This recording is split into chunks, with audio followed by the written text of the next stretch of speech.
Monsieur le ministre, la parole est à Monsieur Laurent Furst. Merci, Monsieur le Premier ministre. Le chômage vient d'augmenter pour la 32e fois sur 36 mois de présidence Hollande. Plus 1,1 million de chômeurs supplémentaires. Est-ce que vous mesurez l'ampleur du désastre social? Est-ce que vous mesurez la dimension de votre échec? Est-ce que vous mesurez la déception dans laquelle vous avez plongé tout le pays? Est-ce que vous mesurez qu'au bout de la chaîne, ce sont des femmes, des hommes de tous âges, d'origines différentes, de régions différentes, qui souffrent et qui ne savent plus vers quel ciel se tourner? Vous devriez, Monsieur le Premier ministre, réfléchir aux dégâts des lois toxiques pour l'économie que vous avez fait adopter, telles la loi Florange, la loi Duflot, la loi sur le dialogue social, la suppression des heures supplémentaires défiscalisées. Depuis 3 ans, François Hollande n'a cessé de dire que la courbe du chômage allait s'inverser. Il a même affirmé qu'il ne pourrait être candidat à la prochaine présidentielle si ce n'était pas le cas. Je voudrais à cet égard vous poser une question, Monsieur le Premier ministre, parce que vous êtes proche du Président de la République et que, comme une majorité de Français, j'ai beaucoup de mal à le comprendre. Ma question est simple. Qu'entend le Président de la République par inversion de la courbe du chômage? Est-ce une baisse de quelques points en quelques mois après une augmentation constante? Ou est-ce l'inversion de la courbe du chômage à partir du moment où vous avez pris le pays en main? Car c'est pour cela que vous avez été élu et c'est sur cela que François Hollande s'est personnellement engagé devant le peuple.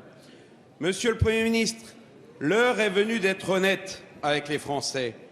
Pouvez-vous répondre à cette question simple, sans envoyer les lyriques ni circonvolution? Pour vous, l'inversion de la courbe, c'est 2 ou 3 mois de baisse ou moins de chômeurs par rapport à 2012? La parole est à Monsieur Michel Sapin, ministre des Finances et des Comptes publics.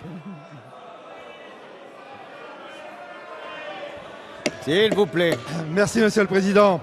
Mesdames et Messieurs les députés, Monsieur le député, merci de me rajeunir de quelques mois par votre question. Mais le sujet nous concerne tous, que ce soit sur tous les bancs ou que ce soit chacun des ministres de ce gouvernement. Monsieur le député, soyons clairs, le chômage a explosé dans les 5 ans précédents parce qu'il était largement plus élevé, de plus de 500 000 chômeurs de plus qu'au moment de l'élection de M. Sarkozy. Et que ce chômage n'a pas cessé d'augmenter, y compris au cours des derniers mois et des dernières années de ce quinquennat. Notre objectif, il s'exprime simplement, même si chacun devrait être suffisamment modeste pour savoir que ça n'est pas si simple à atteindre. Il s'exprime simplement. Nous voulons faire reculer le chômage. Faire reculer le chômage. C'est simple comme expression. Et que faisons-nous? Nous avons d'abord, ça a été toute une partie de notre travail, et y compris du mien, mis en place, avec le soutien de cette majorité, qui a eu raison de le faire, parfois même avec le soutien plus large d'une partie de cette Assemblée et des bancs de l'opposition, des mécanismes pour aider tout particulièrement les jeunes qui étaient en difficulté, qui devaient retrouver un espoir, qui devaient retrouver une formation pour leur permettre d'affronter l'avenir. Et maintenant, la grande bataille qui est la nôtre, celle que nous sommes en train tout juste de gagner, mais qu'il faut conforter, c'est celle du retour de la croissance. Le premier trimestre de cette année a été un premier trimestre positif, très positif.